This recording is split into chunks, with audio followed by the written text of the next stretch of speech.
I was thinking of doing a video about how it's good to be a single parent. Why?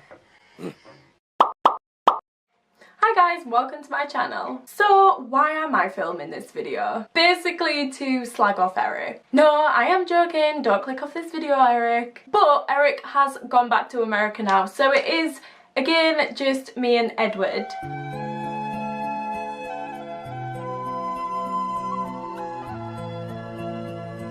I must admit that it was really good Eric being here, but before he did get here I really just did get into the role of being a single parent, and in the past me and Eric have broken up last year. I think it was about this time last year. We broke up for about 6 months or something, but yeah, I really do think that there are benefits to being on your own and it just being you and your child opposed to dual parenting. Is that what it'd be called? So number one, you settle into a routine that is yours.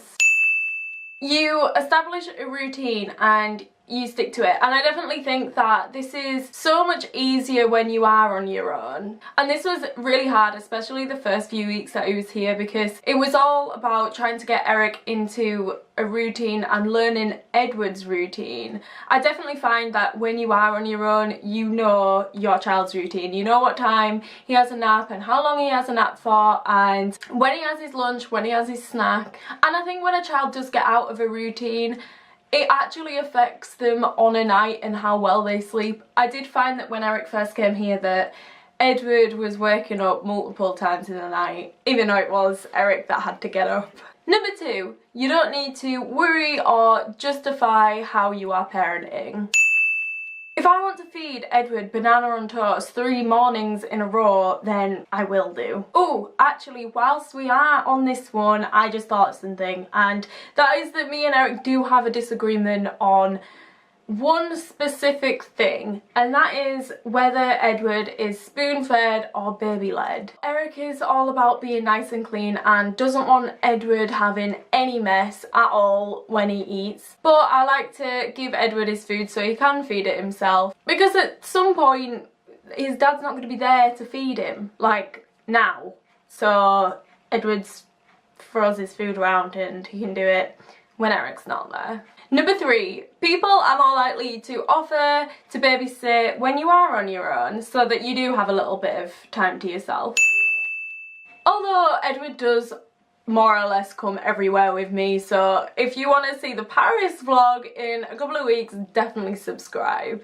But there are a few places around the world that you can't really take a baby, like Amsterdam, so thanks mum and dad, if you could babysit in December that would be great. But besides that, when I do need a bit of time to myself, or I remember last year when I did have quite a few job interviews, I had my friends and my parents offering to babysit, and yeah, that was amazing. Number four, I am Edward's favourite. Even though he does call me daddy. Daddy. Daddy. Mummy. Mummy. Mummy. Mummy. Mummy. Number five, you don't have the expectations of someone else. Although this is difficult when your baby does decide to wake up 6 times in the night, but at least you don't have to wake up to then tell someone it's their turn and then end up staying up anyway, because who can sleep when a baby's crying? Number six, once the kids are asleep, you can sleep.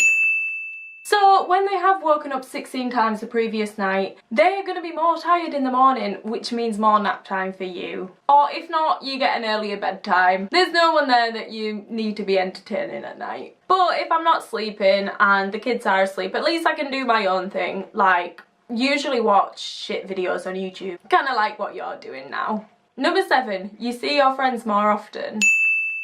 I did actually find when Eric was here that I only saw my friends a few times because I was out doing things with him, and I always find this with a partner. You do have to try and balance the two, and it sometimes does get really hard. But when you don't have a partner there for you, then well, you're bored, aren't you? And you've got to go spend time with your friends. But thanks Beth and Carl for being there all the time. And finally, number 8, which is definitely the most important one, you don't put on weight.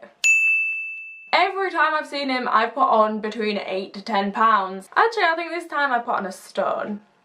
But yeah, I always blame my eating habits on Eric when he's here. I mean, I could say no when he offers me a cookie, but I can't. Okay, so they were just a few things that why it is better to be a single parent than a dual parent. Although I do want to emphasise one point, and that is there is an adjustment stage, and I remember last year it was really hard when Eric first went. Actually, every time he leaves or I leave, every time we part, it is really hard the first few days or weeks to get back into the routine and be a single parent again. Also, this hopefully is the final stretch where me and Eric do have a long time apart, and then once December comes we will be together for the rest of our lives. But make sure you subscribe so you can follow us on our amazing adventures. Thanks for watching, and I'll let Edward do the outro.